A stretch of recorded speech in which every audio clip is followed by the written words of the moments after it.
Hello viewers, চলুন দেখা যাক কীভাবে আমরা মিউচুয়াল ট্রাস্ট ব্যাংক থেকে অন্য যে কোনো ব্যাংকে কীভাবে খুব দ্রুত টাকা ট্রান্সফার করতে পারি। সাধারণত আগে যে অ্যাপসটি ছিল সেই অ্যাপসটির মধ্যে অনেক পরিবর্তন এসেছে, সেক্ষেত্রে আমরা অনেকেই এই সমস্যার সম্মুখীন হচ্ছি।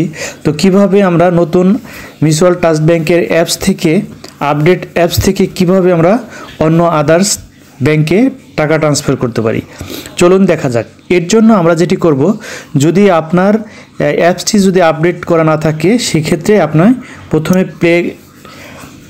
প্লে স্টোরে চলে যাবেন। দেন এখানে আপনারা লিখবেন মিউচুয়াল ট্রাস্ট ব্যাংক এমটিবি। দেন যদি আপডেট চাই সেক্ষেত্রে অবশ্যই আপনাকে আপডেট করে নিতে হবে। যেহেতু আমার আপডেট আগেই করা ছিল সেক্ষেত্রে আর আমাকে আপডেট করতে হচ্ছে না। দেন আমরা যেটি করব, ওপেন করব। ওপেন করার পরে আমাদের কাছে এরকম একটি ইন্টারফেস আসবে। দেন আমরা যেটি করব, এখানে ইউজার আইডি, দেন নিচে আমরা পাসওয়ার্ড দেব। আর যদি কারো ফিঙ্গার থাকে, use the touch ID of log in. যদি ফিঙ্গার দেওয়া থাকে সেক্ষেত্রে আমরা ফিঙ্গারে ক্লিক করব। দেন ফিঙ্গার দিয়ে দেব। দেখতে পাচ্ছেন যে মিউচুয়াল ট্রাস্ট ব্যাংকে আমরা ট্রাস্ট ব্যাংকের ভিতরে চলে আসছি অ্যাপসের। দেন আমাদের কাছে নতুন যে বিষয়টি আসছে, এখন দেখতে পাচ্ছেন যে এখন যে অ্যাপসটি আছে একবারে আপডেট একটি অ্যাপস। তো এখন আপনি কিভাবে টাকা ট্রান্সফার করবেন, কারণ আগে যে অ্যাপসটি ছিল সেটির মধ্যে অনেক পার্থক্য। সেই ক্ষেত্রে আপনাকে যেটা করতে হবে, প্রথমে চলে যেতে হবে, এখানে প্রথমে দেখতে পাচ্ছেন অ্যাকাউন্টস, দেন মিউচুয়াল ট্রাস্ট ব্যাংক ট্রান্সফার, দেন আদার্স ব্যাংক ট্রান্সফার। আমরা আদার্স ব্যাংক ট্রান্সফারে ক্লিক করব। দেন আমাদের কাছে এরকম একটি ইন্টারফেস আসবে। দেন আদার্স ব্যাংকে ক্লিক করতে হবে। দেন আমাদের যেটি করতে হবে যে আদার্স ব্যাংকের ক্ষেত্রে যদি কোনো অ্যাকাউন্ট আপনার সেভ করা না থাকে সেক্ষেত্রে উপরে দেখতে পাচ্ছেন যে একটি মানুষের চিহ্ন প্লাস, এখানে ক্লিক করবেন। এখানে ক্লিক করার পরে আপনার এখানে অ্যাকাউন্ট নাম্বারটি দিতে হবে। দেন বেনিফিশিয়ারি নেম, আপনি যার নামে অ্যাকাউন্ট তার নাম দিতে হবে। দেন এখানে আপনাকে যে ব্যাংকে আপনি টাকা পাঠাবেন সেই ব্যাংক, সাপোজ মনে করুন যে আমি অগ্রণী ব্যাংক দিলাম।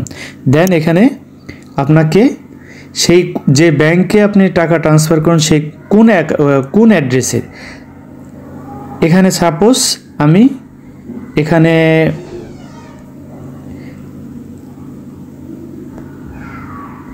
এখানে যদি এখানে আমরা যে কোনো একটি ব্যাংকের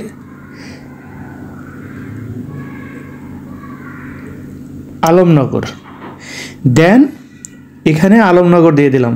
এখানে ব্রাঞ্চ রাউটিং নাম্বার এখানে দেওয়া আছে। দেন আমরা সেভ করলে সেভ হয়ে যাবে। দেন আমরা যেটি করব, এটি সেভ করার সাথে সাথে আপনার সেভ হয়ে যাবে। দেন আমরা ফিরে আসব সেভ বেনিফিশিয়ারি। দেন আমরা যেটি করব, এখানে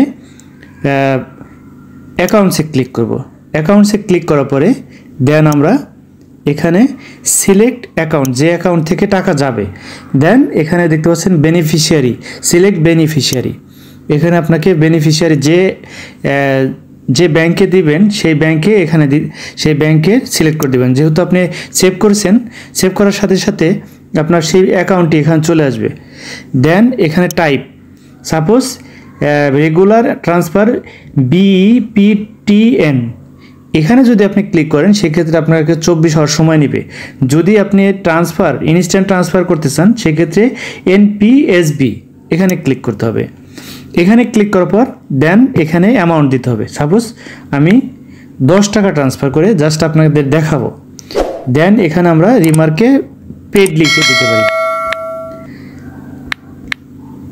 পেইড, দেন ট্রান্সফার।